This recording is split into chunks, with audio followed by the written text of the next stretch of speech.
اعوذ باللہ من الشیطان الرجیم، بسم اللہ الرحمن الرحیم۔ السلام علیکم۔ بڑی دوڑ دھوپ کے بعد وہ آفس پہنچ گیا۔ آج اس کا انٹرویو تھا۔ وہ گھر سے نکلتے ہوئے سوچ رہا تھا، اے کاش آج میں کامیاب ہو گیا تو فوراً اپنے پشتینی مکان کو خیر باد کہہ دوں گا اور یہیں شہر میں قیام کروں گا۔ ممی اور ابو کی روزانہ کی مغز ماری سے جان چھڑا لوں گا۔ صبح جاگنے سے لے کر رات کو سونے تک ہونے والی مغز ماری سے اکتا گیا ہوں، بیزار ہو گیا ہوں۔ صبح غسل خانے کی تیاری کرو تو حکم ہوتا ہے پہلے بستر کی چادر درست کرو پھر غسل خانے جاؤ۔ غسل خانے سے نکلو تو فرمان جاری ہوتا ہے نل بند کر دیا، تولیہ صحیح جگہ پر رکھا ہے یا جوں ہی پھینک دیا۔ ناشتہ کر کے گھر سے نکلنے کا سوچو تو ڈانٹ پڑی، پنکھا بند کیا یا چل رہا ہے؟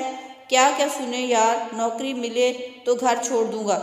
آفس میں بہت سے امیدوار بیٹھے باس کا انتظار کر رہے تھے۔ 10 بج گئے تھے۔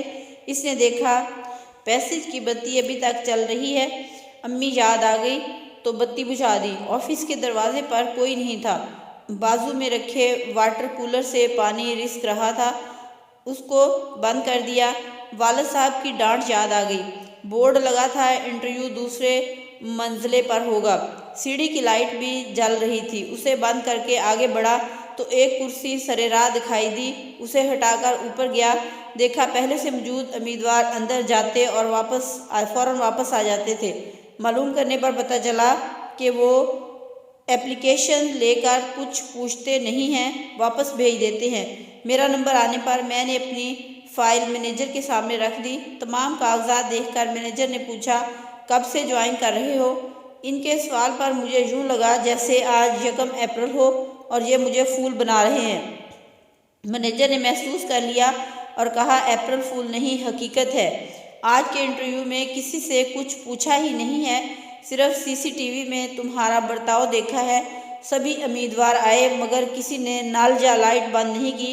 مبارکباد کے مستحق ہیں تمہارے والدین کہ جنہوں نے تمہیں تمیز اور تہذیب سکھائی ہے۔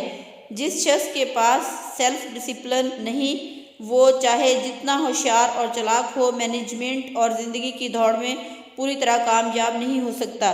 یہ سب ہو جانے کے بعد میں نے پوری طرح یہ طے کر لیا کہ گھر پہنچتے ہی امی اور ابو سے معافی مانگ کر انہیں بتاؤں گا کہ آج اپنی زندگی کی پہلی آزمائش میں ان کی چھوٹی چھوٹی باتوں پر روکنے اور ٹوکنے کی باتوں نے مجھے جو سبق پڑھایا ہے، ان باتوں کے مقابل میری ڈگری کی کوئی قیمت نہیں ہے۔